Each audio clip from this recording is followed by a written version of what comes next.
présence de Dieu. Nous voulons partager la parole du Seigneur. Je crois que le Saint-Esprit va nous faire grâce. Ouais, Dieu va nous faire grâce. Dieu va nous aider. Ce matin, pour adorer.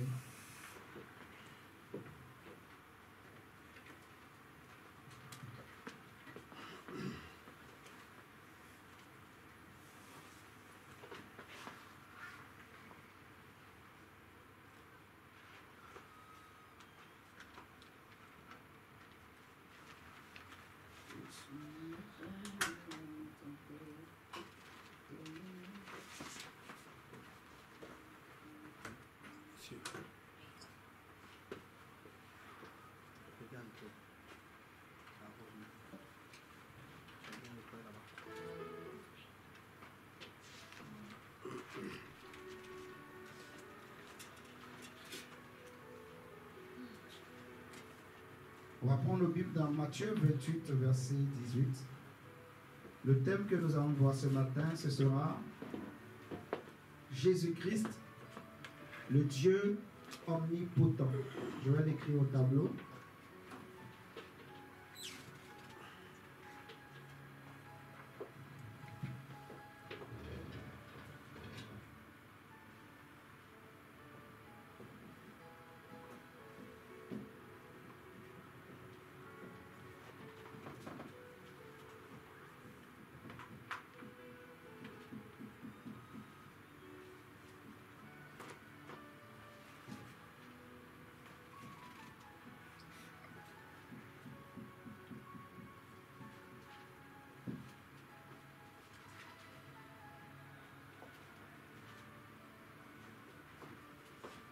Mais on écrit Jésus-Christ, l'omnipotent.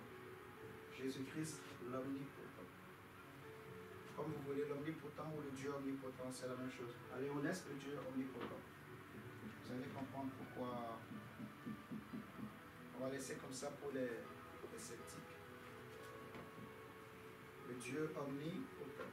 Jésus-Christ, le Dieu omnipotent.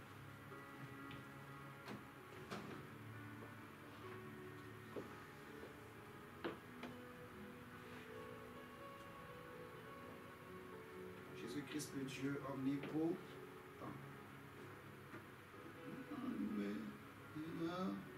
Matthieu 28, verset 18. Matthieu 28, verset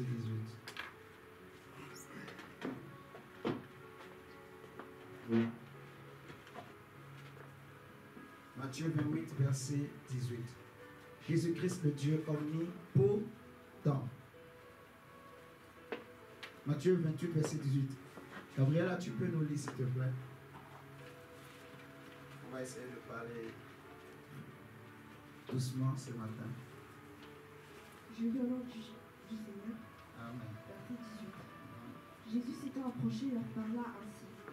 Tout pouvoir m'a été donné dans le ciel et sur la terre. Allez, faites de toutes les nations des disciples, les baptisant au nom du Père, du Fils et du Saint-Esprit. Et enseignez-leur à observer tout ce que je vous ai prescrit.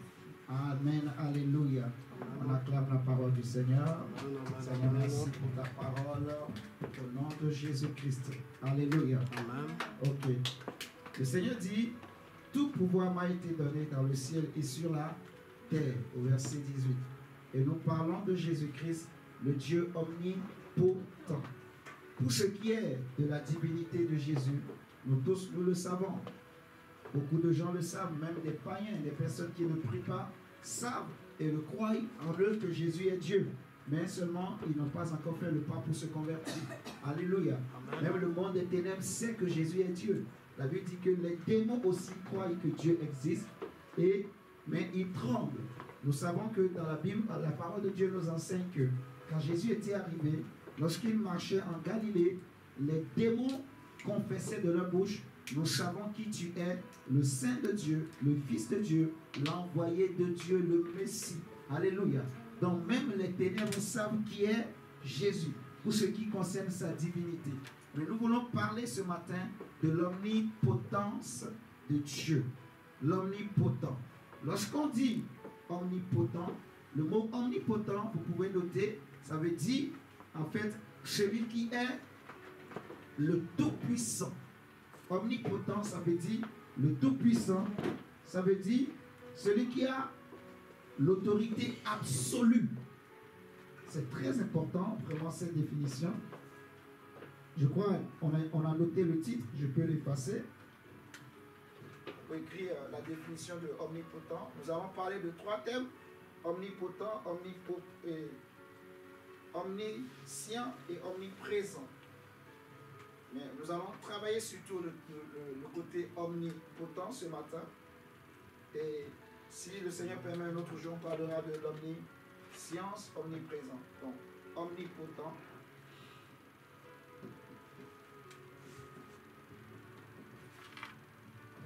La définition, ça veut dire, premièrement, le Tout-Puissant.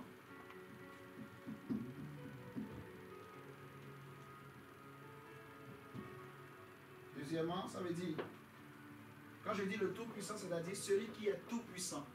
On dit que quelqu'un est omnipotent, ça veut dire qu'il est le Tout-Puissant.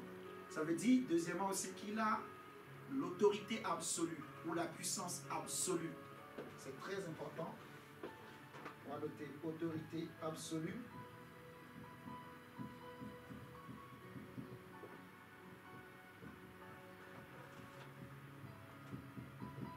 Et troisièmement, on dit que quelqu'un est omnipotent.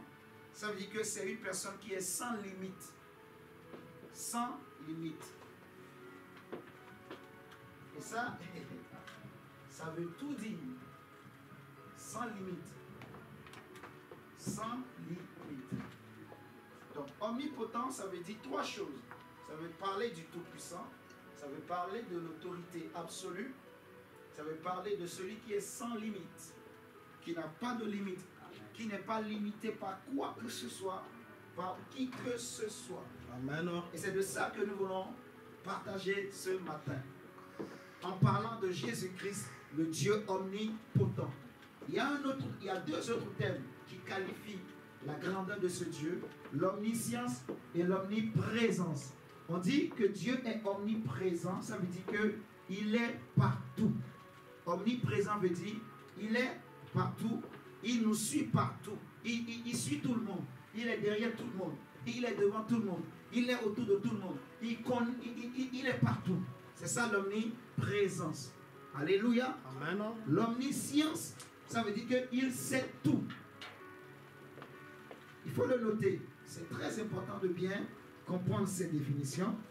Omniscience, on dit que Dieu est omniscient. Ça veut dire que Dieu, il sait tout. Il connaît tout. Vous voyez? L'omniscience de Dieu, c'est la connaissance absolue. C'est la connaissance absolue. Dieu connaît tout, du commencement jusqu'à la fin. Avant que le monde ne soit créé, il sait tout ce qui a existé. Et puis après, à la fin du monde, il sait. Même les choses qui se font partout, dans les ténèbres, sous la mer, dans les eaux, partout, Dieu sait tout. Rien ne lui est caché. Tu comprends, Gabriela? Et on dit que Dieu est omniprésent, ça veut dire qu'il est partout. Donc même en enfer, il est là. Mais il est en enfer en tant que juge. Il est en enfer pour juger, pour condamner. Vous voyez? Amen. Alléluia. Amen. Vous comprenez ce que je dis? Alléluia. Maintenant, omnipotent, ça veut dire que Dieu est tout puissant. Il est l'autorité absolue. Il est sans limite. Donc, quand nous parlons de Jésus-Christ, l'omnipotent, c'est que nous voulons parler de Jésus qui est tout puissant, qui a une autorité absolue et sans limite. Et c'est ce que le Seigneur voulait révéler à ses disciples en réalité. Dans ce texte qu'on vient de lire de Matthieu 28 au verset 18, quand Jésus il affirme que tout pouvoir m'a été donné dans le ciel et sur la terre, c'est une façon de dire aux disciples que je suis omnipotent.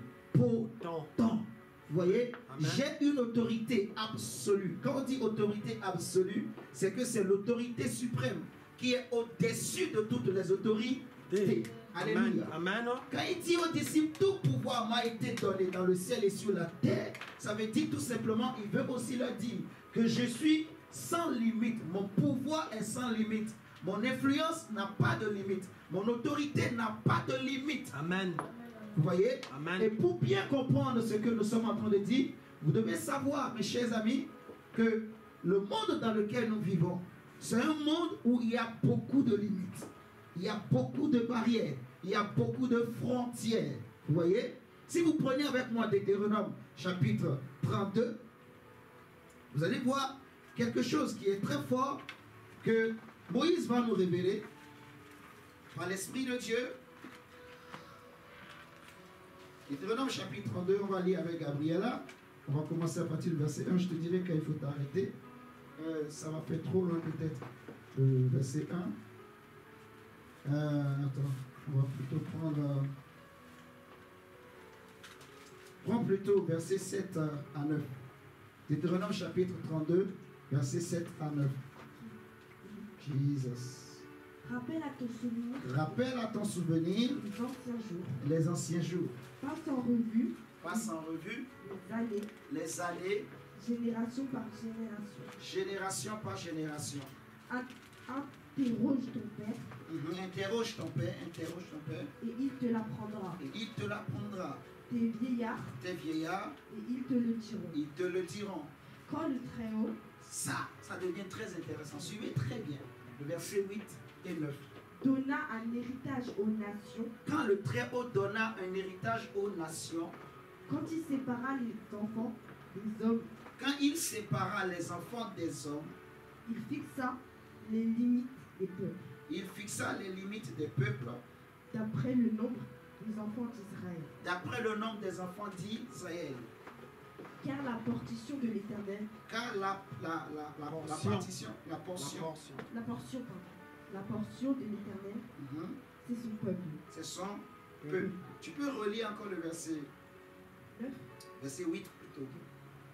Quand le Très-Haut donna un héritage aux nations, quand il sépara les enfants des hommes, il fixa les limites des peuples, d'après le nombre des enfants d'Israël. Ok. Je vais nous lire la version français courant. La version français courant. Vous allez bien comprendre. Juste le verset 8. Il est dit, lorsque le Dieu très haut a réparti les pays entre les hommes, il a fixé les frontières des nations et il a placé chaque peuple sous l'autorité d'un être céleste. Vous voyez, il a placé chaque peuple sous l'autorité d'un être céleste. Et c'est ce qu'on a traduit dans Louis II que par le fait qu'il a fixé les limites à chaque nation en fonction de Israël, en fonction du nombre des enfants d'Israël. C'est-à-dire que Dieu a tenu compte de son peuple pour fixer les limites des nations. Vous devez savoir que les nations, les limites plutôt je veux dire, qui existent dans les nations aujourd'hui. C'est vrai qu'on sait qu'en Afrique, il y a eu la colonisation, ainsi de suite. Maman, on est d'accord. Il y a eu la colonisation. Mais en réalité, derrière toutes ces démarches-là, derrière tous ces événements qui se sont produits, il y a le plan de Dieu. Amen. Qui a fixé les limites aux nations, qui a fixé les limites que les nations ne peuvent pas dépasser. La Bible nous parle de la mer. Regardez les océans, malgré leur puissance, malgré les grandes vagues des eaux, mais la mer sait que j'ai des limites que je ne peux pas franchir. Vous voyez? Regardez les vagues, ça se soulève. Oh, ça monte. Mais après, dégonfle. Ça se dégonfle. Parce qu'il y a une porte spirituellement, il y a une limite que Dieu lui a placée. Vous voyez? Amen. Et les nations que vous voyez, ici on est en France, à côté il y a d'autres pays, le Niger, il y a, bon, je ne sais pas, l'Égypte, il y a le Cameroun, l'Allemagne, toutes ces nations-là, c'est Dieu qui a fixé les limites. Et ça nous fait penser à Genèse 11. La Bible nous dira dans Genèse 11 que les hommes se sont dit, faisons-nous une tour, fabriquons une tour, utilisons des briques comment on appelle ça? Des bitumes et faisons-nous une tour. Vous voyez? Faisons-nous un nom. Et c'est là que Dieu est descendu, il va les séparer. Alléluia. Amen. Donc Dieu a fixé les limites à chaque nation. Dieu a fixé des limites à toutes choses sur la terre. Vous voyez ce que je dis? Si on prend même Actes des Apôtres 17. Actes des Apôtres 17. Acte 17.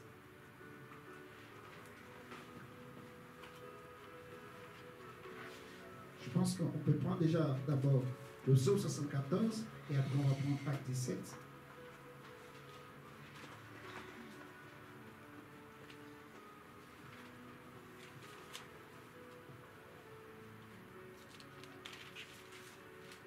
Prends psaume 74, le verset 16 et 17. Ensuite, on va prendre Acte 17. Jusque-là, on est en train de montrer qu'il y a des limites à toutes choses sur la terre. Vous allez bien comprendre cet enseignement par la grâce de Dieu. On y va, s'il te plaît. À toi est le jour. À toi est le jour. À toi est la nuit. À toi est la nuit. Tu as créé la lumière. Tu as créé la lumière. Et le soleil. Et le soleil. Tu as fixé toutes les limites. Tu as fixé toutes les limites de la terre. De la terre. Tu as établi l'été et l'hiver. Tu as établi l'été et l'hiver. Donc celui qui a fixé les limites, c'est qui? C'est Dieu. C'est Dieu qui a fixé les limites au soleil. Il a fixé les limites à la lune. Il a créé l'été et l'hiver. Vous voyez? Il a créé le printemps, l'automne, toutes ces saisons que nous connaissons. Et il a fixé leur temps. L'été sait quel est son temps. L'hiver sait quel est son temps. Vous voyez? Donc l'automne sait quel est son temps. Alléluia. Amen. La lune sait quel est son temps. Le soleil le sait. Même une poule sait quel est son temps. Vous voyez? Un cheval sait quel est son temps. Dieu a fixé des limites à toutes choses. Il a créé les anges. Il a fixé aussi leurs limites qui ne devraient pas dépasser. La Bible nous parle par exemple des anges qui ont justement dépassé leurs limites et qui sont tombés en parlant justement des anges déchus. Vous voyez? Ils ont franchi la limite qu'il ne fallait pas franchir. Ils ont dépassé la limite que Dieu leur a placée. Ils sont saints, ils sont créés pour servir Dieu, obéir à sa parole. Ils ne sont pas créés pour avoir des rapports avec des hommes. Mais les anges qui ont voulu avoir des relations avec des hommes, ils ont été précipités. Les anges qui ont été créés et qui ont voulu prendre la place de Dieu, vous voyez, ils ont franchi les limites. Alléluia. Amen. Vous voyez ce que je suis en train de dire?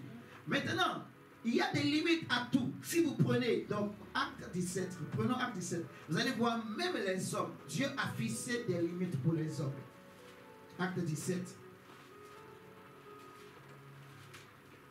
Verset 14. Attends, verset 16 plutôt, je crois. Verset 16. Non, attends. Je sais pas ce que je veux.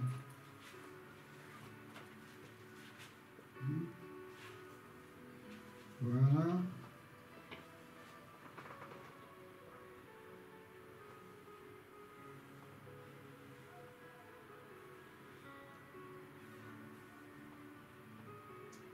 Prends à partir du verset 22. Acte 17 à partir du verset 22.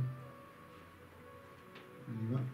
Paul, debout au milieu de l'aéropage, dit: Homme athénéen, je vous trouve à tout égard extrêmement religieux. Amen. Car en parcourant votre ville, en considérant les objets de votre dévotion, j'ai même découvert un autel avec cette inscription: un Dieu inconnu. Ce que vous reverrez sans le connaître, ce que je vous annonce. Le Dieu qui a fait le monde et tout ce qui s'y trouve, étant le Seigneur du ciel et de la terre, n'habite point dans les temples faits de mains d'hommes.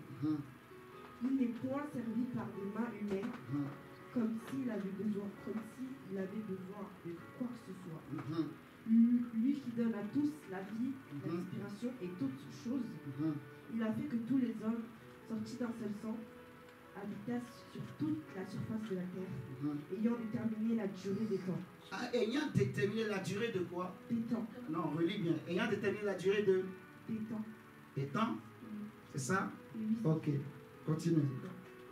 Et les bornes de leur demeure. Et les bornes de leur demeure. Ok, c'est ce qui m'intéressait. Donc, on nous parle de la durée des temps, c'est-à-dire la durée de leur vie, et les bornes de leur demeure. Alléluia. Amen. Dieu a fixé les bornes. Et quand on parle des limites, une limite c'est quoi? C'est une borne, c'est une frontière. Alléluia, à ne pas dépasser. La limite entre la France et l'Allemagne, c'est la frontière entre la France et l'Allemagne. La France connaît sa frontière ou ses frontières. Alléluia. Amen. On est d'accord. Dieu a fixé des limites pour tous les hommes. Et nous aussi, en fait, ce que je veux vraiment qu'on comprenne, ou le Seigneur veut qu'on sache, c'est que Dieu, quand il a créé le monde, il a tenu compte d'Israël. C'est-à-dire d'Abraham, d'Isaac et de Jacob et de son peuple. Vous voyez, il a fixé les limites. Il a dit, de ce côté, je vais mettre les Noirs, je vais mettre les Blancs, je vais mettre les Arabes, je vais mettre les Chinois. Mais je place Israël au milieu. Suivez-moi très bien. Suivez-moi très bien. Parce qu'il faut vraiment que nos cœurs comprennent quelque chose. Dieu, en créant le monde, il s'est dit, je crée l'univers, je mets tel peuple, les Macédoniens, je les mets de ce côté, je mets les Chinois de ce côté, je mets les Hongrois, les Arabes, les Chinois. Il a éparpillé les peuples. Mais il prend Israël, il le place au milieu. Est-ce que vous me suivez ce matin? Dieu prend Israël, son peuple, et il dit, voici les limites de mon peuple. Il place Israël au milieu. Donc Israël est entouré de plusieurs peuples. Vous voyez, Israël n'est pas au bord des nations. Non, Israël est au milieu. Suis-moi bien, mon frère, mon diacre. Tu m'entends? Dieu a placé Israël. Donc, c'est pour ça, Moïse dit, il a tenu compte d'Israël lorsqu'il fixait les limites des peuples. Et le pire, je dirais, ce qui est encore très fort dans ce que Moïse a dit, maman Karine, c'est que Moïse dit que Dieu a placé chaque peuple sous l'autorité d'un être céleste. C'est-à-dire que les frontières physiques que nous voyons, derrière ces frontières se cachent des frontières spirituelles. Vous voyez ce que je dis? Derrière l'autorité qui dirige une nation que nous voyons, se cache aussi une autorité spirituelle, se cache un être spirituel. C'est ce que Moïse a dit. Dans Deutéronome 32 qu'on vient de lire, c'est simplement ce qu'il voulait dire dans le verset 8. Vous voyez? C'est pour ça que j'ai voulu lire la version français courant, une autre traduction pour qu'on comprenne bien. Vous voyez? Donc Dieu crée les nations, il crée les méchants, il crée des géants, il crée les Anakim, il crée tous ces peuples. Dieu permet que tous ces peuples soient créés et il prend Israël, des hommes et des femmes de petite taille, mais il les met au milieu des géants. Dieu met Israël au milieu des peuples, des nations. Jésus va dire aux Juifs que la pierre angulaire qu'ont rejeté les peuples, les nations, est devenue la principale de l'angle. Alléluia. Amen. Et cette pierre-là, c'est premièrement Israël. Parce que Jésus est d'Israël. Jésus vient du peuple d'Israël. Alléluia. Amen. Donc, Israël est comme une pierre pesante, est comme une pierre que Dieu a placée au milieu des nations. Et quiconque se lève pour chercher à combattre Israël, il est écrasé. Parce que la Bible dit que cette pierre, l'apôtre Pierre va nous dire que tous ceux qui se confient en elle ne seront pas confus. Mais tous ceux qui veulent combattre cette pierre sont écrasés. Alléluia. C'est pour ça que Israël, quand Israël désobéissait à Dieu, Dieu lui-même le livrait.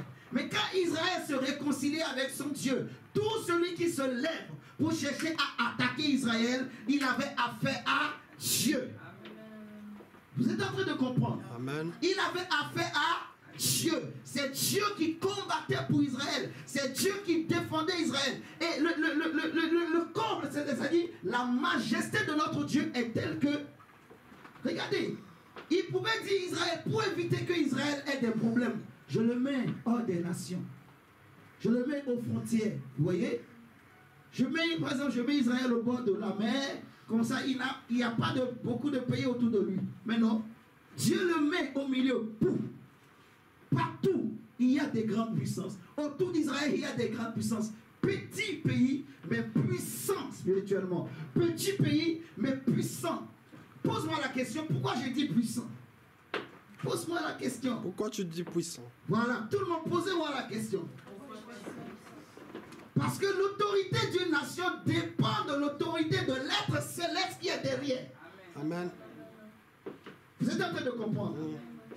Derrière les nations, il y a des êtres célestes, c'est-à-dire des esprits, des anges que Dieu a positionnés. Vous m'entendez? Il y a les anges de Dieu, mais aussi quand le diable a chuté, lui aussi il va placer ses anges. Par exemple, dans Daniel, l'ange qui était venu pour donner le message au prophète Daniel, il va lui dire que je m'en vais. Attendez, on va prendre. Prenons Daniel. Tu vas nous lire, Gabriel, Daniel 10. Vous allez bien comprendre. Ensuite, on va parler maintenant du nom de l'Église. Et nous allons voir qu'est-ce que Dieu veut nous dire ce matin. Kore kabarashata. Negreli alabashe kayalava soto. Ololi alabashata. Arakate. Kereke yabasha. Oh Jesus. Prends Daniel chapitre 10, le verset 20 à 21. Allez, on y va. Daniel chapitre 10, verset 20 à 21.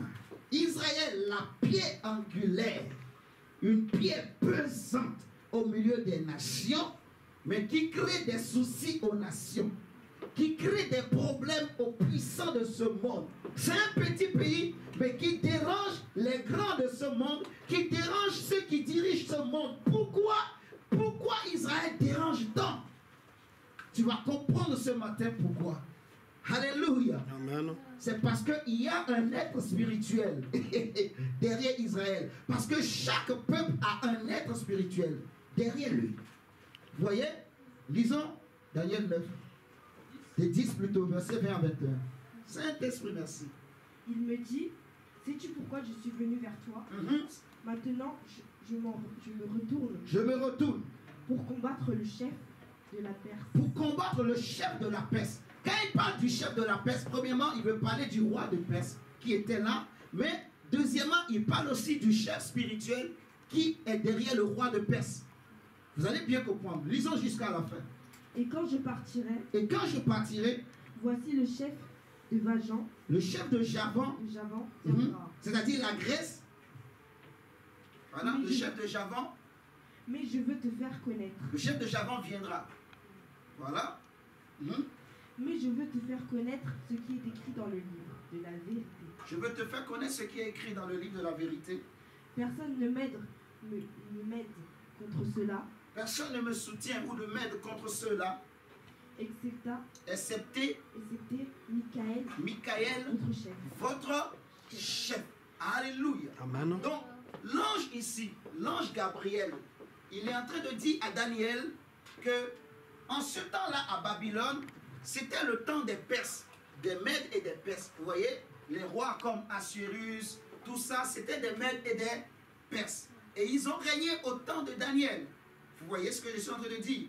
Et derrière ces rois, il y avait un chef spirituellement. Donc quand Daniel s'était mis à prier, la Bible va nous montrer que quand Daniel s'était mis à prier, la prière de Daniel, ça concernait en fait la révélation de Dieu concernant le temps des nations, concernant le temps du monde. Vous voyez?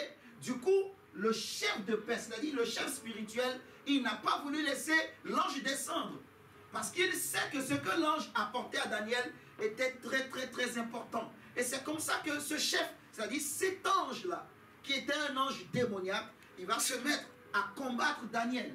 Et je dis Daniel, l'ange Gabriel plutôt. Vous voyez ce que je dis? Donc, il y avait deux chefs qui ont combattu l'ange. Il y avait le chef de Javan, le chef de Perse et le chef de Javan. Quand on parle de Javan, on veut parler de la Grèce, en fait. Vous voyez ce que je suis en train de dire? Et maintenant, il dit que, personne ne m'aide, excepté votre chef qui? Michael. Or, quand on parle de Michael, on veut parler de l'ange Michael, de l'archange. Vous me suivez ce matin? Amen. L'archange qui est le chef des anges guerriers. Vous voyez ce que je dis? Michael est le chef qui combat pour Israël. Donc quand Israël combattait les autres peuples, spirituellement, il y avait des anges. Il y avait des anges qui combattaient. le combat des nations, c'est aussi le combat des esprits. C'est aussi le combat des êtres célestes.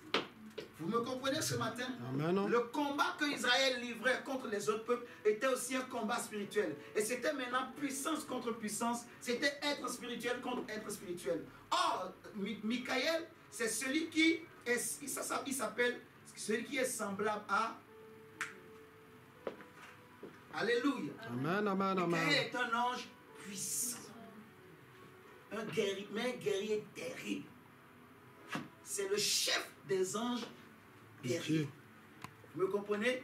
Et c'est lui qui combat pour Israël. C'est lui que Dieu a placé pour combattre pour Israël. Donc, l'ange Gabriel lui dit que c'est lui en réalité qui est votre chef. C'est lui. Vous voyez ce que je dis?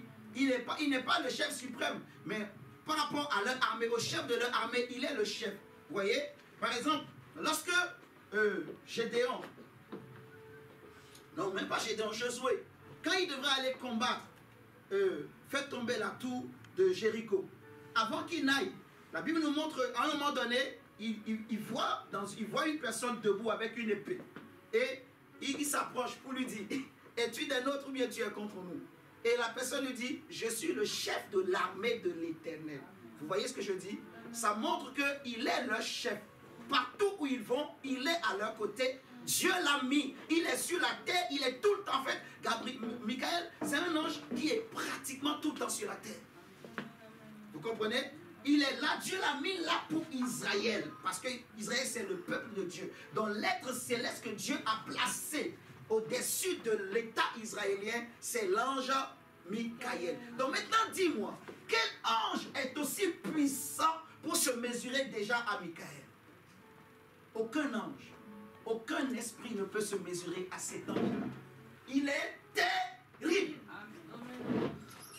Vous me suivez? Amen.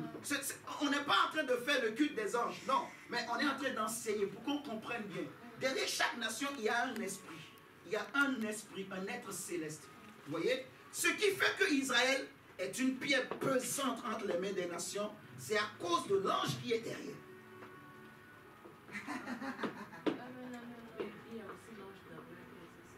Oui, mais l'ange Gabriel, c'est un ange messager. Gabriel est un ange messager. Mais on parle de Michaël comme l'ange guerrier qui protège, qui défend, qui combat pour Israël, en fait. Vous voyez ce que je dis? Qui combat, qui défend Israël. Mais le véritable chef d'Israël, ce n'est pas Michaël, c'est Dieu lui-même. Amen. Vous voyez? C'est Dieu lui-même. C'est pour ça Moïse dit qu'avant de fixer les limites des autres nations, Dieu a d'abord tenu compte de son peuple. Donc, Dieu, c'est pour montrer sa puissance. Donc, il a placé des esprits. Il a laissé, ok, vous prenez ici, vous prenez là-bas. Maintenant, il regarde. Il laisse une place au milieu des nations et il prend lui-même son propre peuple. Il le met au milieu. Mais c'est lui-même qui est à la tête. Mais comme Dieu, il n'a pas besoin de se battre, Dieu. Vous voyez, il est tellement trop puissant. Il est sans limite. Il a l'autorité absolue. Au-dessus de lui, il n'y a plus personne d'autre. Quand lui dit un mot, personne ne peut dire non. Quand lui dit oui, personne ne peut dire non. Quand lui dit non, personne ne peut dire oui. Alléluia. Ce qu'il dit, c'est ce qui arrive.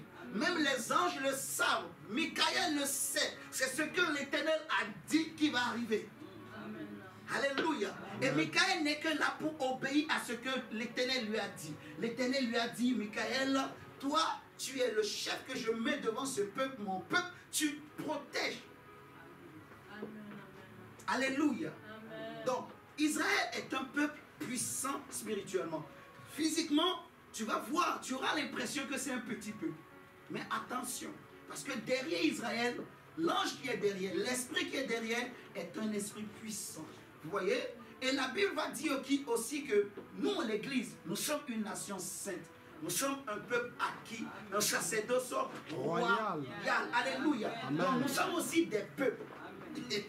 L'Église est aussi un peuple. L'Église est aussi une nation que Dieu maintenant a aussi placée au milieu des nations. Ça veut dire que selon le principe prophétique, c'est que derrière chaque église, il y a aussi un ange. Derrière chaque chrétien, il y a un ange. Derrière, parce que tu es une nation, tu es un peuple. Tu es le peuple que Dieu s'est acquis au prix de son sang. Et derrière ta vie, il y a un être céleste, il y a un ange, il y a un esprit qui est là pour te protéger, pour te défendre. Alléluia. Maintenant, la Bible nous dit que nous, notre chef, le chef de l'église, regardez, prenez avec moi Éphésiens. Gabriel va nous lire Éphésiens. Saint-Esprit est bon. Hey, hey. I love you, my God. Jesus Christ. Éphésiens chapitre 1, verset 22. On y va.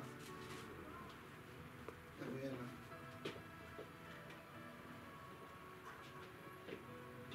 Il a tout mis sous ses pieds et il l'a donné pour chef suprême à l'église. Il a donné comme quoi?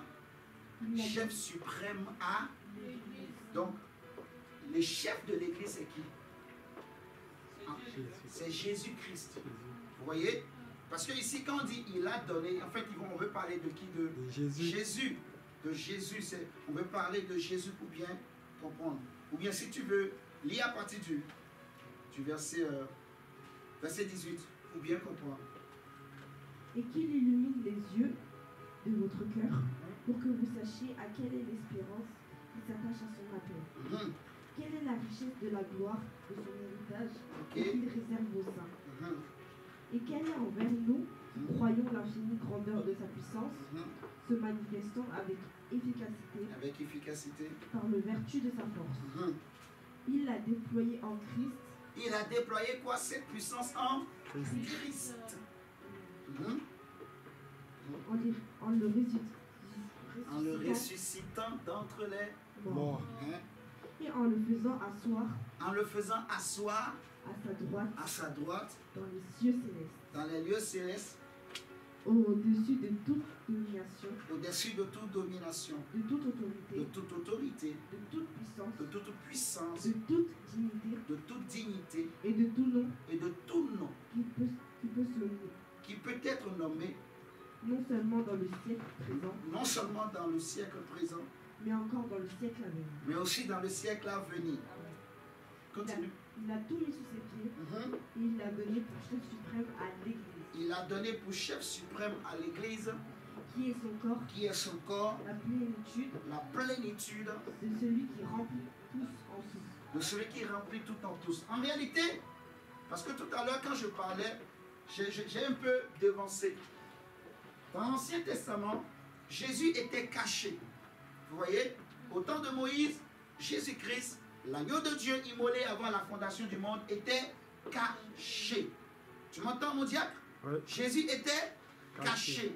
Donc, on ne le savait pas. En fait, les hommes ne le connaissaient pas vraiment. Mais il faisait quelquefois des apparitions. Donc, quand Gabriel a parlé à Daniel, il lui a dit que votre chef, c'est Michael. Parce que c'est Michael que les gens voyaient. Vous voyez, les anges savaient que celui qui combat pour Israël, c'est Michael. Et celui qui combat aussi pour l'église, c'est Michael. Vous voyez, mais le chef d'Israël, le chef de l'église, c'est Jésus-Christ de Nazareth. Amen. Vous voyez, la Bible dit que Dieu l'a souverainement élevé et l'a élevé au-dessus de tout pouvoir, de toute autorité, de toute domination, au-dessus de toute puissance. Vous voyez, ça veut dire qu'il a une autorité absolue. Vous voyez, il est le tout-puissant, il est au-dessus de toute puissance.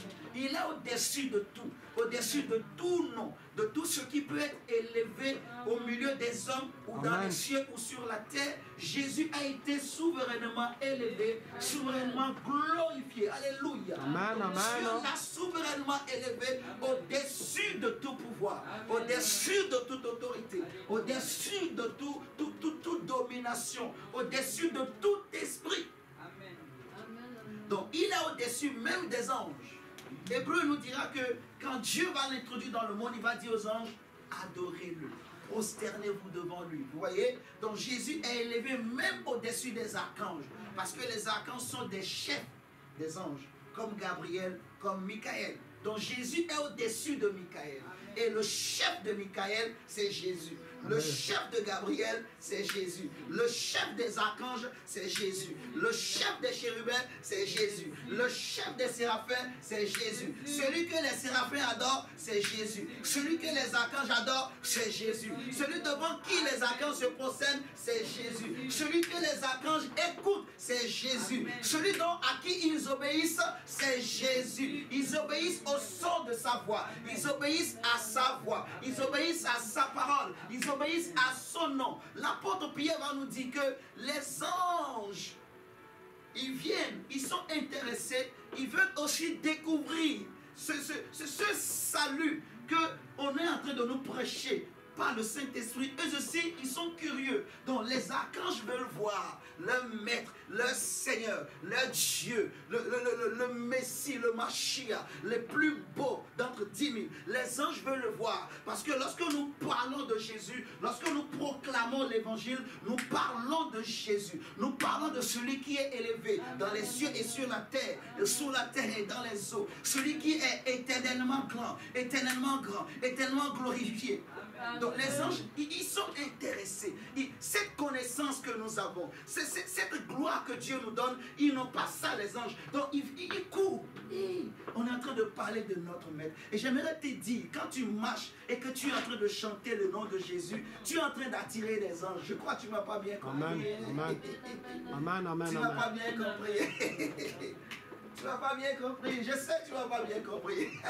Mais ça commence à arriver.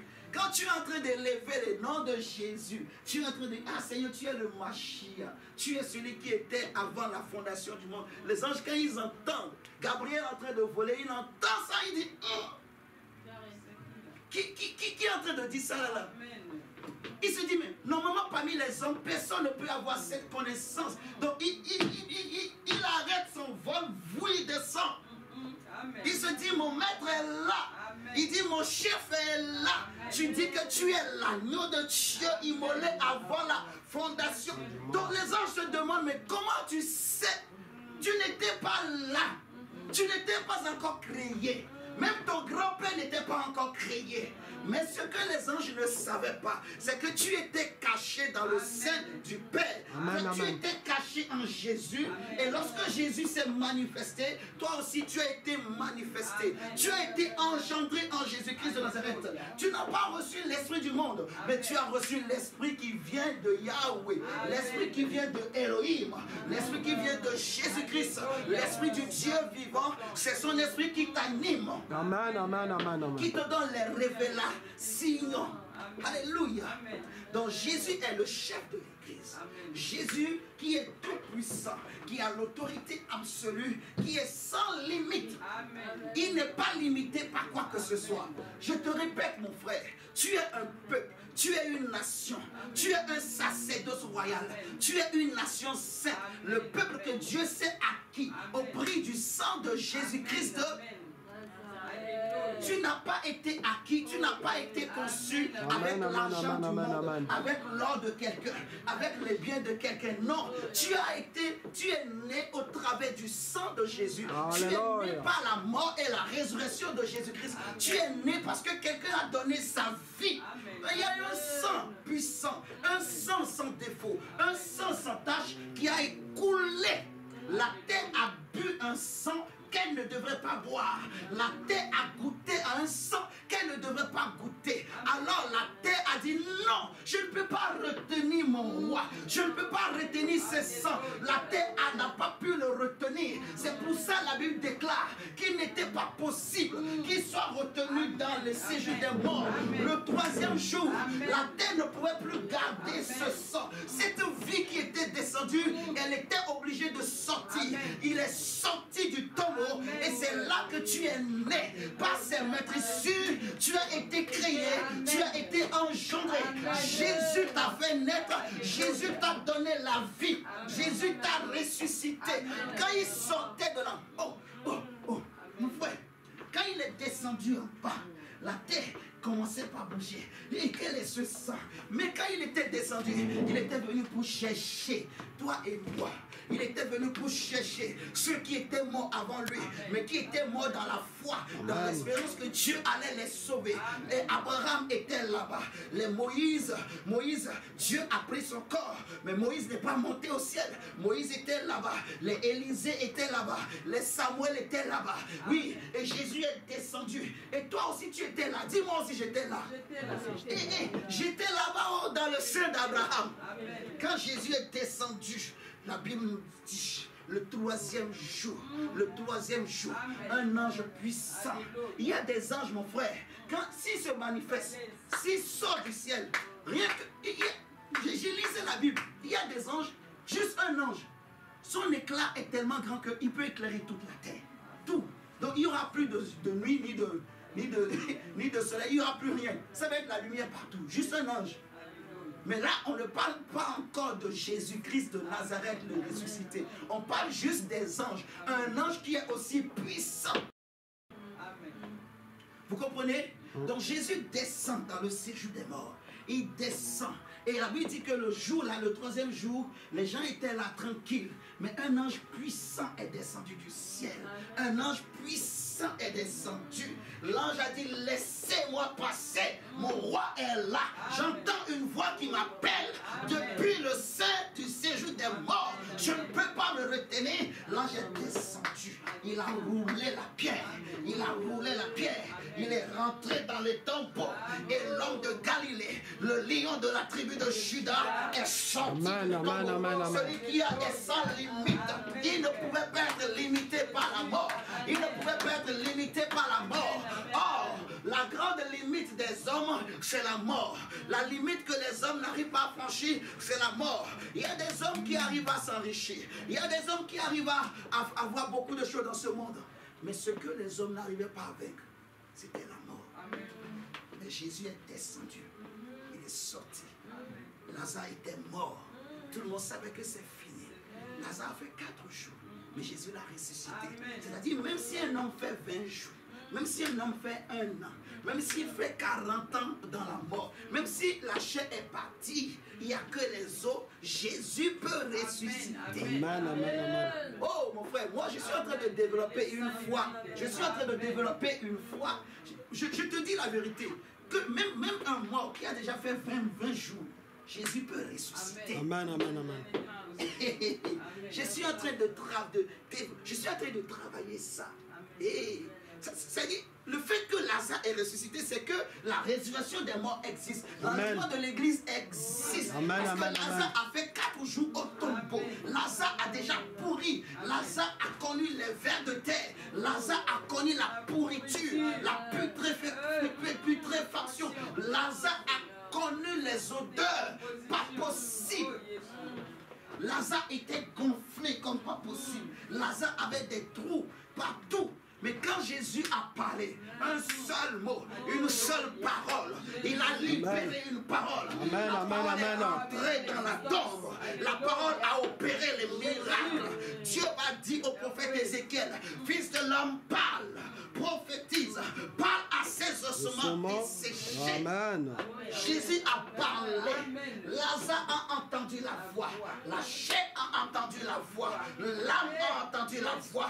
Le souffle, l'esprit de Lazare a entendu la voix. L'esprit est revenu. Là où il était parti, il a entendu une voix de l'esprit supérieur. Amen. De l'esprit créateur. Amen. Il a appelé. Et l'esprit de Lazare est retourné dans le corps. Amen, Au amen. commencement, quand Dieu avait pris la poussière pour former un corps, le corps de Lazare a été formé de nouveau. Amen.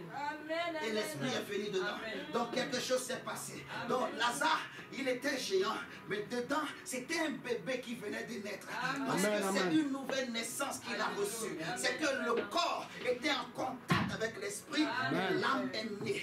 Lazare est né. Lazare a été ramené à la vie. Amen. Jésus peut ressusciter. Même Amen. une situation qui est morte depuis des Amen, années. amen, Une amen, amen. situation que les hommes ont dit c'est fini. Amen. Frère, ma soeur, je veux te parler ce matin de Jésus omnipotent. Amen. Très bien. Amen. tout-puissant, autorité absolue. Les hommes peuvent échouer, mais quand lui, il parle, il n'échouera pas. Et ce matin, Jésus va dire une parole sur ta vie. Crois-moi, tu vas voir le changement. Tu verras la gloire de Dieu. Tu verras quelque chose de différent. Il y a une notion que Dieu m'a donnée ce matin. Je ne voulais pas parler de ce message. C'est quand je priais que le Saint-Esprit m'a donné ça. Donc, Dieu veut que je parle. Il y a une autorité qui m'accompagne derrière ce message. Tu vois, même ce matin, quand je suis venu, j'ai mon sac où je mets tous mes trucs. J'ai oublié ça à la maison. Mais je suis en train de prêcher, les rouleaux sont en train de couler. Le message est dans ma tête. Le message n'est pas dans le cahier. Le message n'est pas dans le sac. Le message, c'est moi-même. Le message est en moi. Celui qui donne le message est à mes côtés. Il y a un ange à mes côtés qui me souffle à l'oreille. Donne le verset comme ça. Donne ce verset. Parle comme ça. Jésus lui-même a dit, quand vous serez devant, ne vous inquiétez pas de ce que vous allez dire. Parce qu'à l'instant même, Amen, amen, amen. mon frère, ma soeur, Dieu va dire un mot sur ta vie. Peu importe la situation, peu importe ce qui s'était passé, peu importe la tournure que ça avait pris. Mais ce matin, j'ai fait un travail. J'ai fait un travail mystique. Laisse-moi dire mystique. Parce que les gens vont dire c'est la sorcellerie. Mais ce matin, quand je priais, j'ai fait une opération là. Mon esprit est allé quelque part et mon esprit a opéré des choses dans la vie d'une personne. Dans la vie de quelqu'un, là où il y avait des situations là, Dieu a pris mon esprit et je suis allé, j'ai déplacé des bonnes, il y avait des limites que j'ai vues là, j'ai déplacé les limites, j'ai déplacé des limites, j'ai redressé des choses, j'ai ramené à la vie, oh my God, j'ai déplacé certaines limites. Mon frère, Jésus est sans limite. Il n'y a pas de limite. C'est l'autorité absolue. C'est celui qui a le dernier mot. Celui qui dit un mot et personne ne peut s'opposer. Celui qui ordonne de toute créature obéisse. Amen. Jesus. Sans limite, sans limite, sans limite, sans limite. Il est sans limite. Il est sans limite. Il est sans limite. Frère, essayons-nous. La grâce de Dieu est là. Il dira un mot. Un mot. La Bible nous parle dans 1 Chronique chapitre 4. Prenons 1 Chronique 4. Seigneur, merci.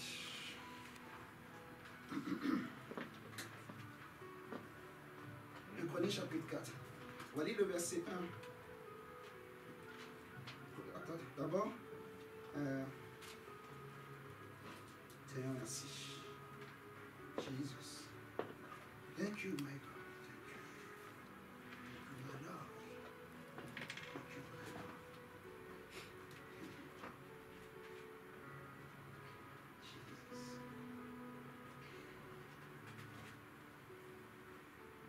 Jesus.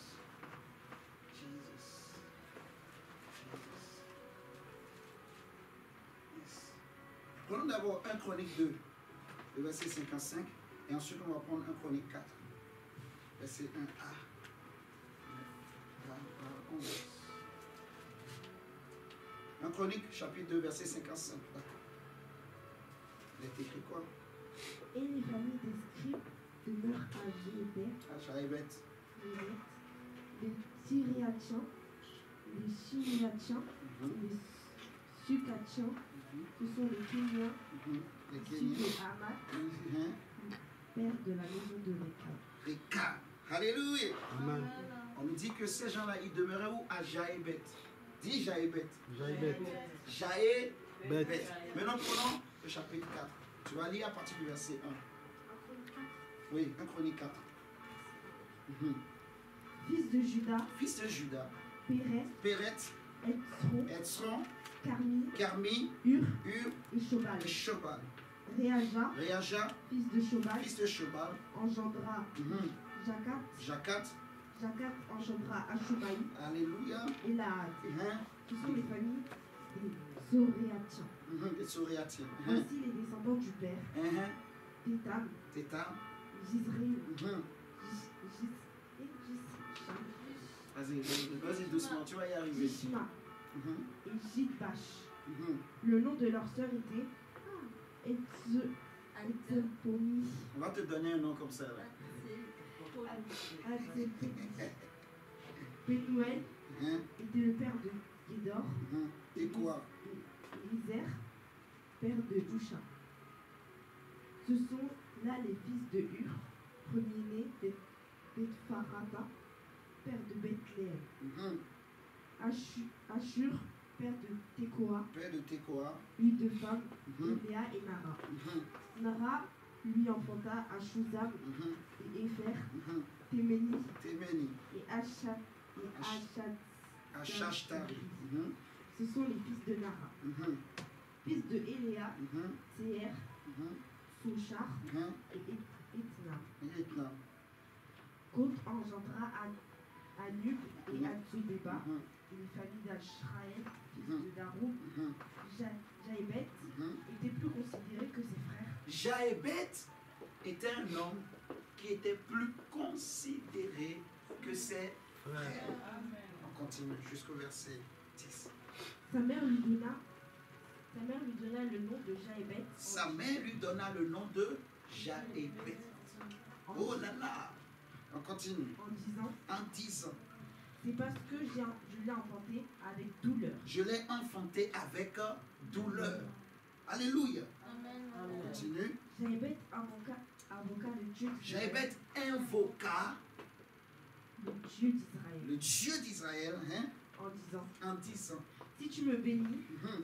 et que tu étends mes limites, Mhm. si ta main est avec moi Mhm. et si tu me préserves du malheur, Mhm. en sorte que je ne sois pas dans la souffrance, Mhm.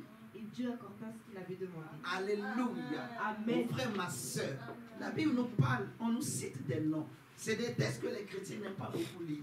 Un chronique, surtout le début, là, les noms, là, les chrétiens, ils sautent. En plus, on voit avec Gabriel, là, c'est compliqué. Elle commence à dire, C'est-à-dire que si on lui dit, lis ça, là, elle va dire, elle va souffrir.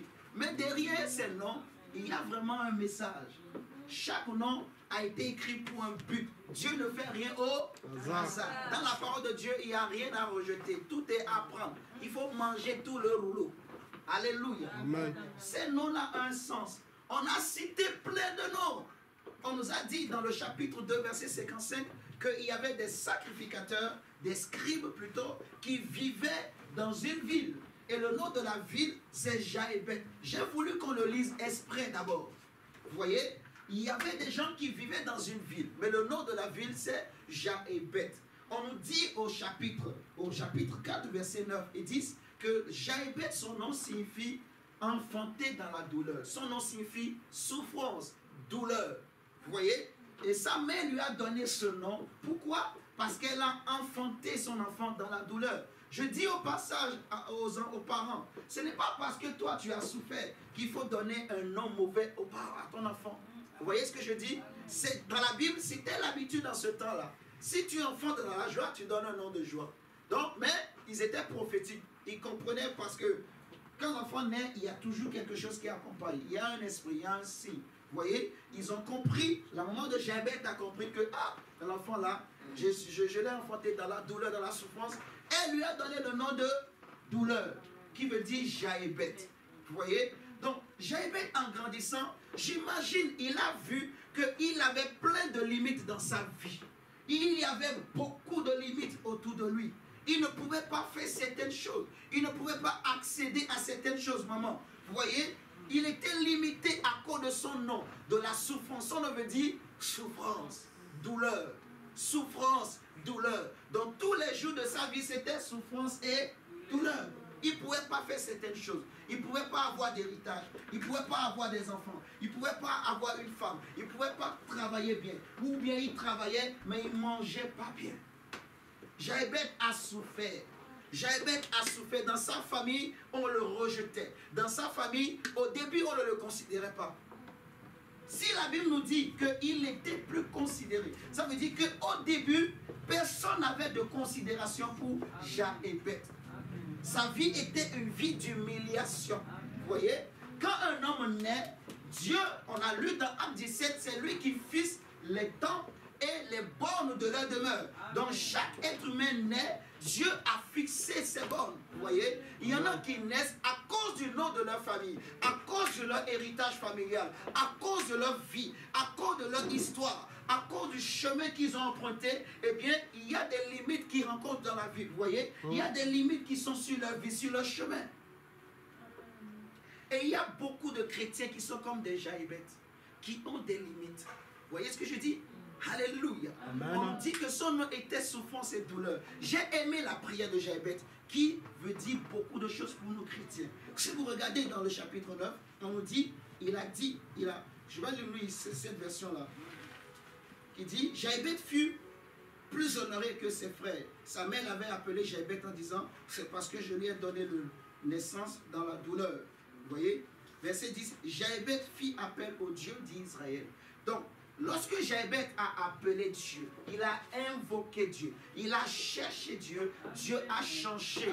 Dieu a changé la douleur en joie. Dieu a changé le déshonneur en honneur. Dieu a changé la honte justement en réjouissance. Vous voyez, Dieu a changé la situation de Jéhovah.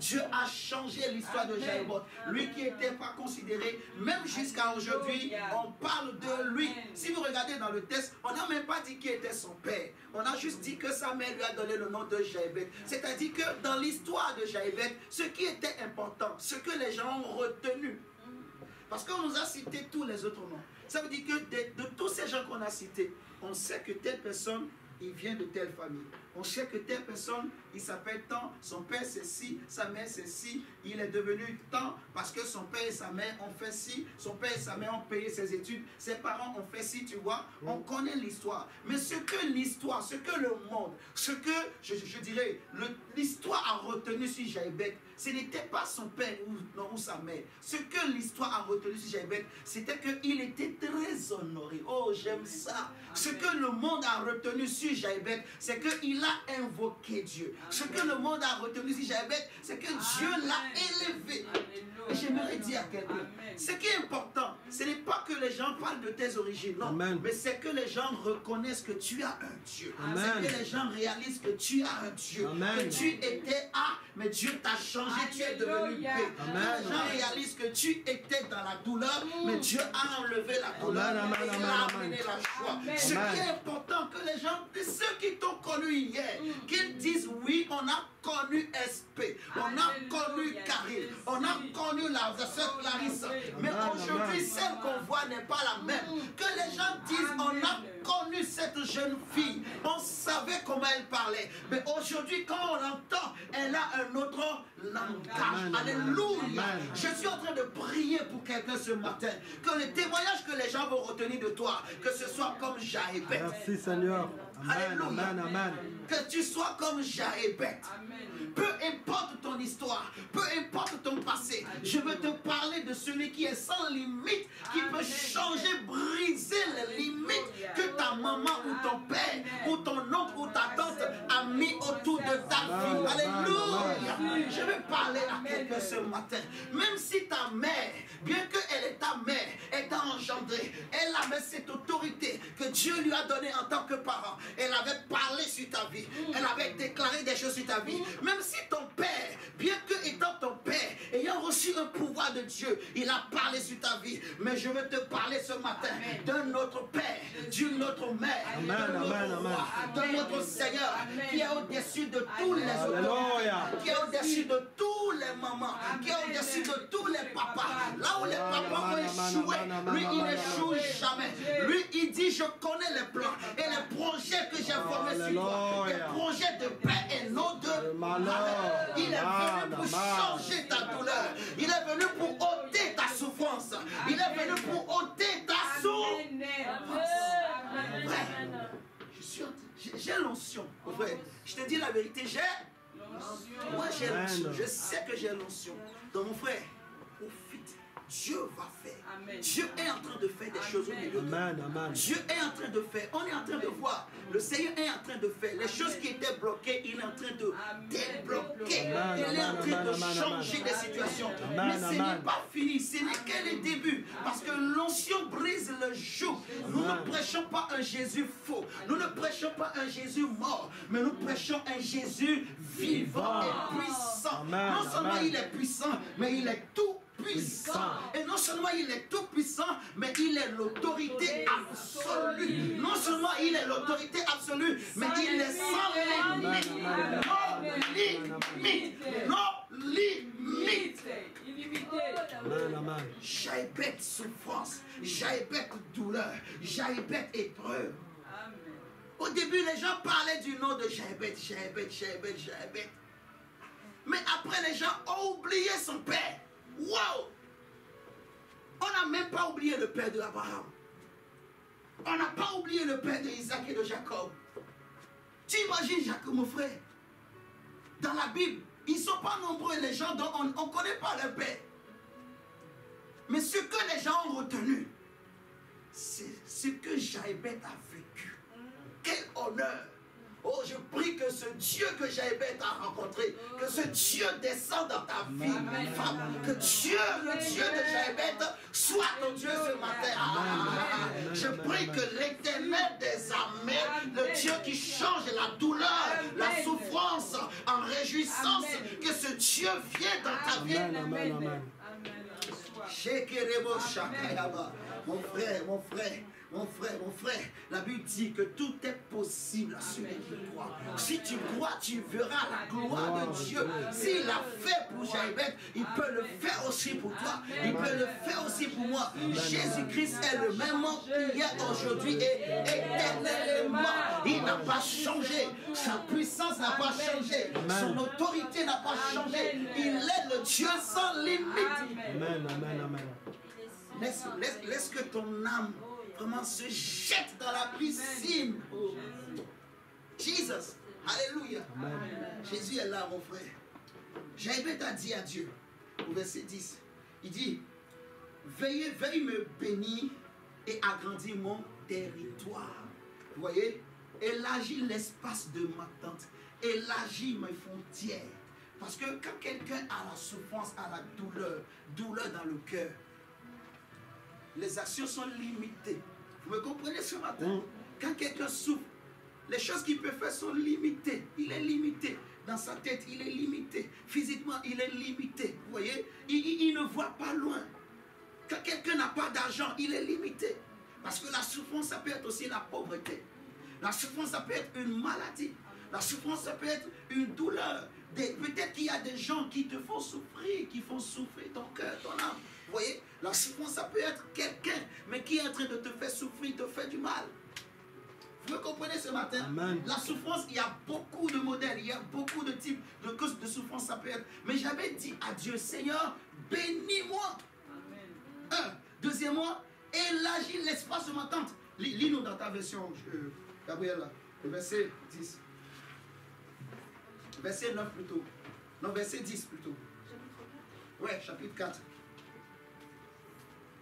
Jaïbet invoqua le Dieu d'Israël en disant, si tu me bénis, et que tu étends mes limites, attends d'abord. Donc il demande à Dieu premièrement, bénis-moi, étends mes limites. C'est-à-dire, enlève les limites de la souffrance qu'on a mis. Et le seul qui peut le faire, c'est Dieu. Parce qu'on a dit, derrière chaque individu, il y a en fait un esprit. Derrière chaque peuple, il y a un esprit. Et l'esprit qui était derrière Jaïbet, c'était l'esprit de la souffrance, l'esprit des douleurs. Vous me comprenez? C'était un esprit qui était là pour amener tout le temps des pleurs, des lamentations, des gémissements dans la vie de Jaïbet. À cause de son nom, il est né avec un esprit. L'esprit des souffrances. Sa maman a compris, il a dit, toi, prends. Moi, je ne veux pas rester dans cette souffrance, je te donne. Donc la maman a donné un esprit de souffrance à l'enfant. Alléluia. Oui, il faut refuser. Ce matin-là, quelque chose va changer.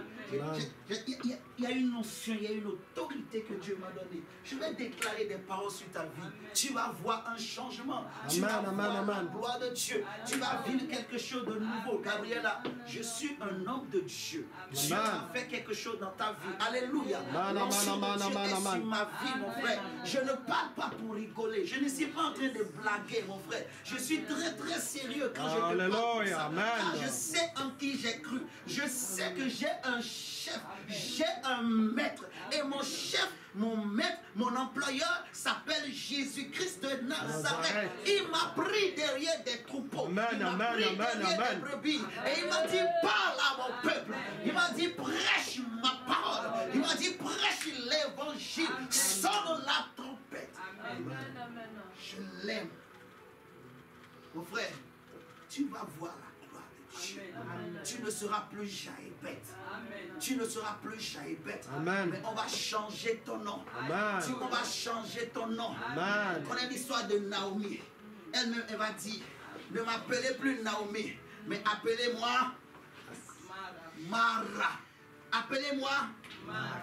C'est-à-dire amère, souffrance, douleur, épreuve, amertume. C'est fini.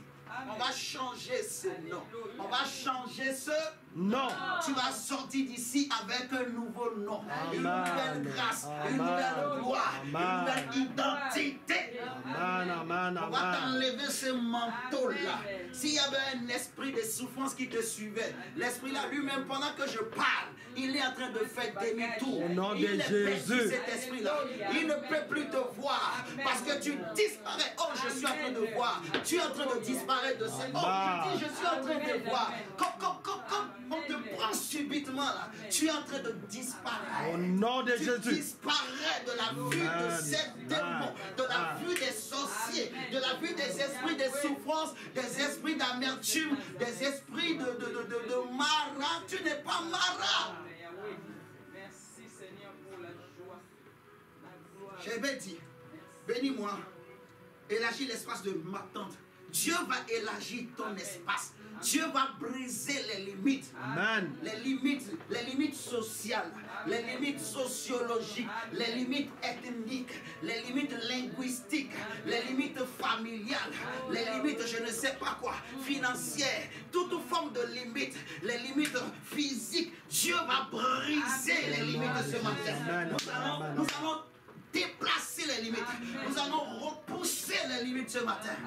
Avec l'onction de Dieu. Avec la puissance de Dieu. Dieu va repousser tes limites. Les limites de la vieillesse, les limites de la souffrance, les limites financières, les limites corporelles, les limites je ne sais quoi, les limites liées au temps, les limites de l'âge, les limites familiales, ancestrales, les limites linguistiques, géographiques, toute forme de limite qu'il y avait autour de ta vie.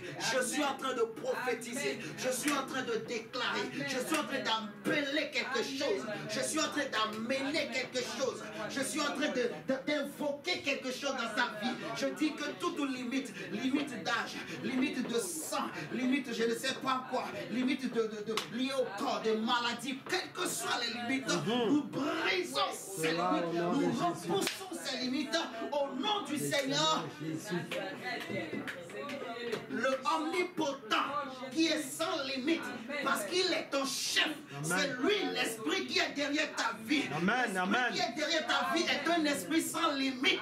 Tu n'as pas reçu un esprit de limitation, mais tu as reçu l'esprit de Dieu par l'esprit Abba Père. Et c'est un esprit sans limite. C'est un esprit qui n'a pas de limite.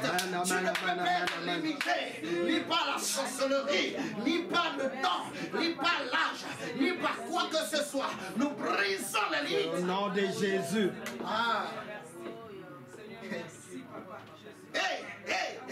La limite, même si ton ennemi, il était sur le point de gagner, même s'il était en train de vaincre, même s'il était en train de remporter la victoire, mais pendant que nous sommes en train de parler, nous changeons les situations. La victoire change de camp. Je dis la victoire change de camp. La victoire est dans ton camp. La victoire quitte le camp de tes ennemis. La victoire quitte le camp.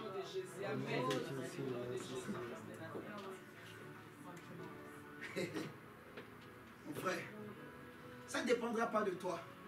Toi, accepte seulement. Dis Amen. Dis Amen. Dis Amen. Dis Amen. Dis Amen. Tu vas voir. Dis Amen. Parce que moi, j'ai Gabriela, j'ai la foi, j'ai l'assurance. Dieu est avec nous. Alléluia. Amen. J'élargis tes limites. Je déplace. Oh. Continue. Si ta main est avec moi, Si ta main, donc, il demande premièrement, bénédiction, que Dieu déplace ses limites, que la main de Dieu soit sur sa vie. et si tu me préserves du malheur, Et si tu me préserves du malin, en sorte que je ne sois pas dans la souffrance. en sorte que je ne sois pas dans la souffrance. Donc vous voyez, la souffrance de Jéhébeth, c'est qu'il manquait de bénédiction, il manquait de délimitation, il sentait que ma vie est limitée, il sentait que je ne peux pas aller loin. Il y avait des choses qu'il voulait faire, mais il sentait que je ne peux pas. Vous voyez, il était limité. Il était limité. Il était limité. Il avait de grands rêves, mais il était limité. Il aimerait réussir, mais il était limité. Deuxièmement, à cause de sa souffrance, il sentait qu'il était limité. Deuxièmement, il voyait aussi qu'il n'avait pas la main de Dieu avec lui. Lui-même, il le sentait. Que des fois, il veut faire des choses, mais ça galère. Ça traîne, quoi. Ça traîne. Il ne sent pas la main de Dieu. Il ne sent pas le Dieu dont Moïse a parlé, dont les pères ont parlé. Il ne le sent pas. Donc il a prié l'Éternel. Il a invoqué Dieu, alléluia, pour que Dieu le bénisse, pour que Dieu justement élargisse l'espace de ses tentes et que Dieu étend sa main. Or, quand on parle de la main de Dieu, on veut parler de l'esprit de l'Éternel. On veut parler de l'esprit de Yahweh Sabaoth. On veut parler du Saint-Esprit, de l'onction, de la puissance, de l'autorité. Et là où tu es, tu as reçu l'onction de Dieu. Tu as reçu l'esprit de Dieu. Alléluia. Tu m'entends, Gabriela? Tu as compris? Dieu, la main de Dieu est sur ta vie. Tu comprends? L'esprit de Jésus est sur toi.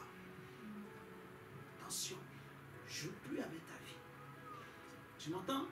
Grâce et grâce sur toi. Grâce et grâce. Grâce et grâce. Grâce et grâce. Seigneur, merci. Jéhébeth, il a prié Dieu. Et Dieu l'a exaucé. Dieu l'a exaucé. Dieu a changé son histoire. Le Seigneur dit à Ésaïe, élargis l'espace de ta tente. Élargis.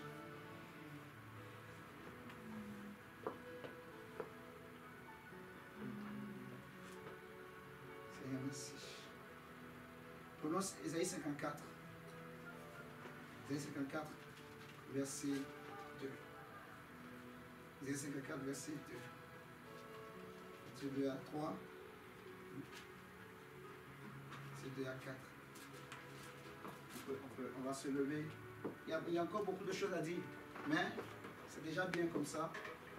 Ce Dieu sans limite, il est ton chef. Jésus sans limite est ton chef. Donc tu n'auras plus de limites. Ce matin-là, nous brisons les limites. Au nom de Jésus. Où sont les limites? Alléluia. Les limites de la souffrance, là. Les limites des souffrances, des maladies, les limites de l'âge. 60 ans, 40 ans, 25 ans. Alléluia. Amen. Mais moi j'ai la foi. Mon frère. La Bible nous dit que Josué, Caleb, il avait 100 et quelques ans, mais il était rempli de force. Moïse est mort à plus de 100 et quelques ans, mais il était toujours vigoureux. Donc il y a des gens qui sont morts, ils ne sont pas morts de vieillesse. Ils sont morts parce que Dieu, il a dit c'est leur temps, il est prêt. Alléluia. Et l'esprit qui était sur eux, et maintenant, non seulement il est sur toi, mais il est en toi. Je viens révolutionner ta foi. Je dis que les limites là, je brise. Alléluia. Il faut, mon frère, ma soeur, crois seulement, tu vas voir la gloire de Dieu. Alléluia. Amen. On va se lever. On va lire Ésaïe 54. On va prier le Seigneur.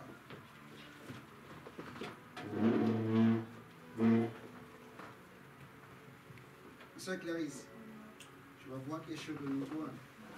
Alléluia. J'ai fait des choses mystiques cette nuit-là. On va rigoler. Oui, mon Dieu, mystique. L'évangéliste. Mais ce n'est pas la sorcellerie, c'est la connaissance. Mon esprit, j'ai tourné.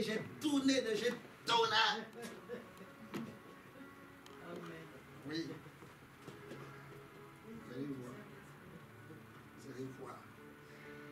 Ésaïe 54, le verset 2. On y va, Gabriela. S'il te plaît.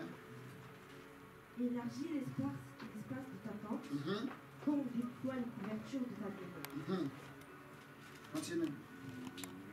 Ne retiens pas. Ne retiens pas. On dit ne retiens pas. Va loin.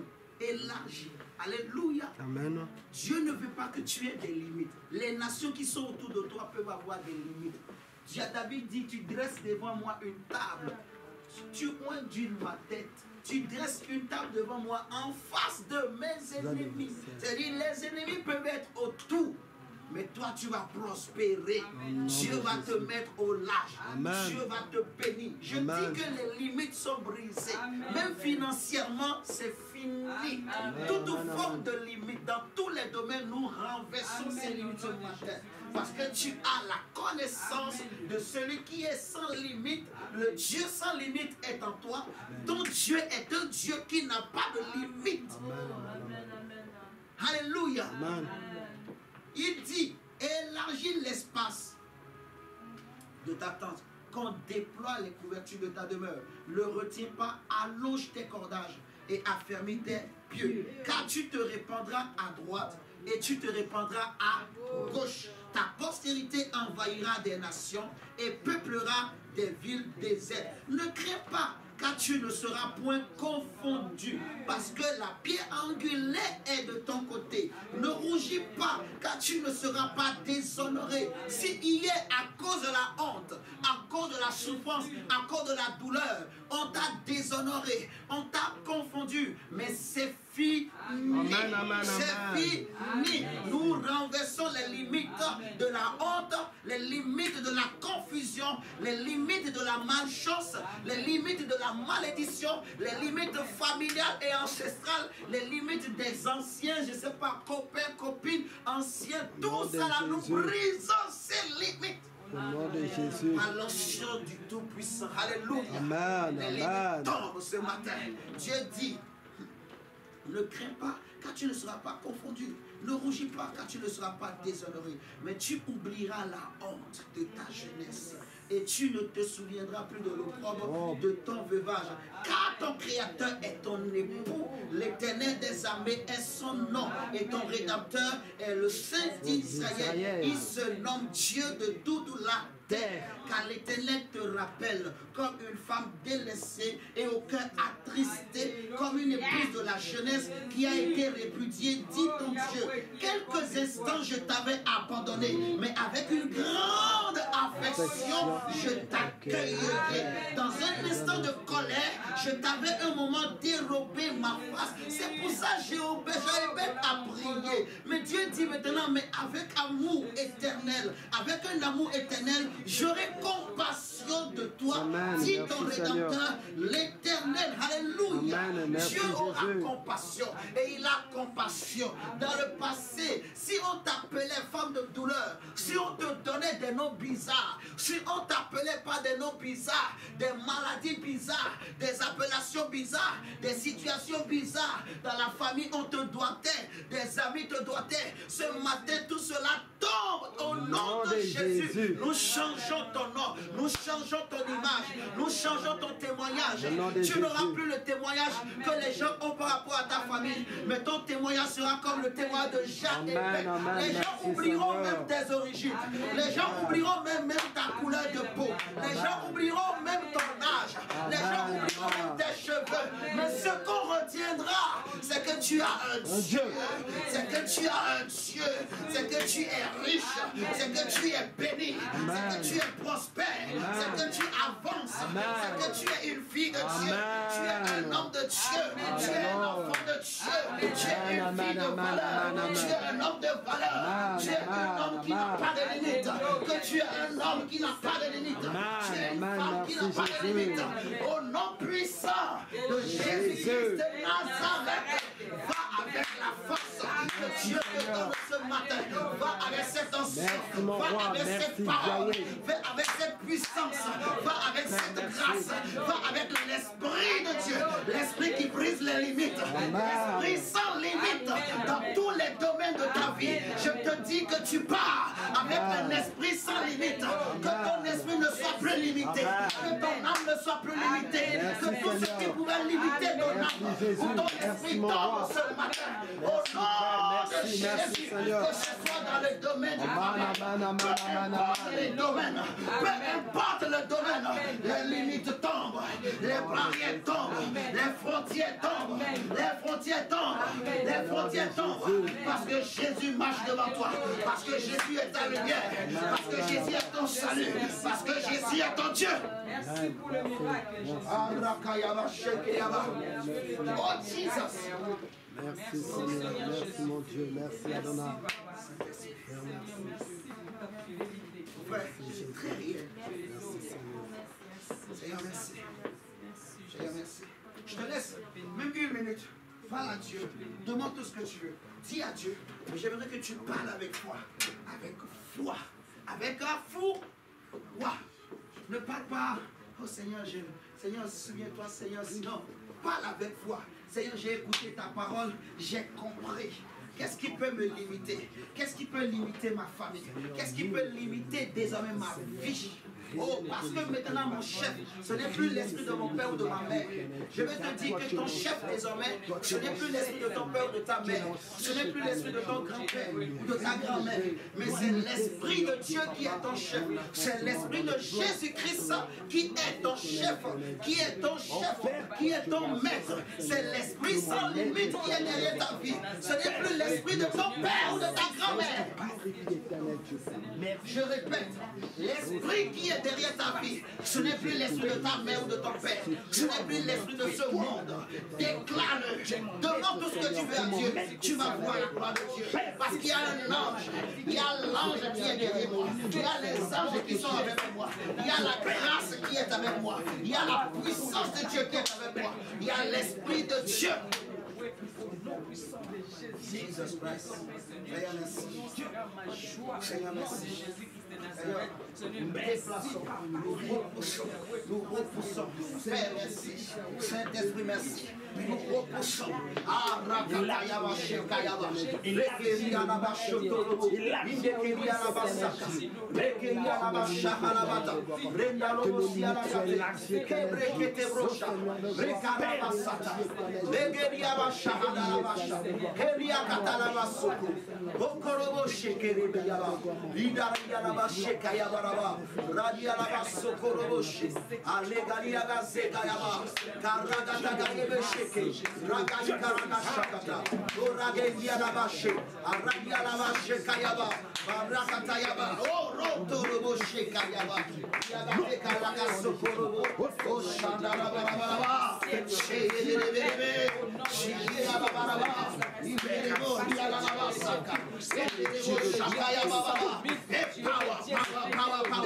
In the name of Jesus Christ. Seigneur, nous brisons les limites.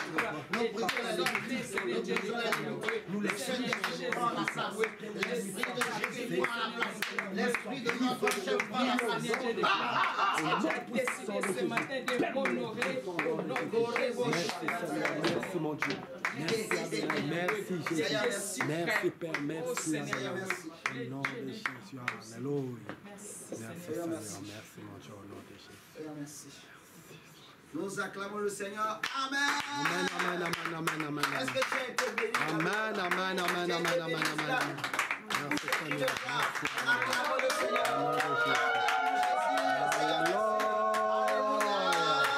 Amen. Merci Seigneur. Les enfants de Jésus.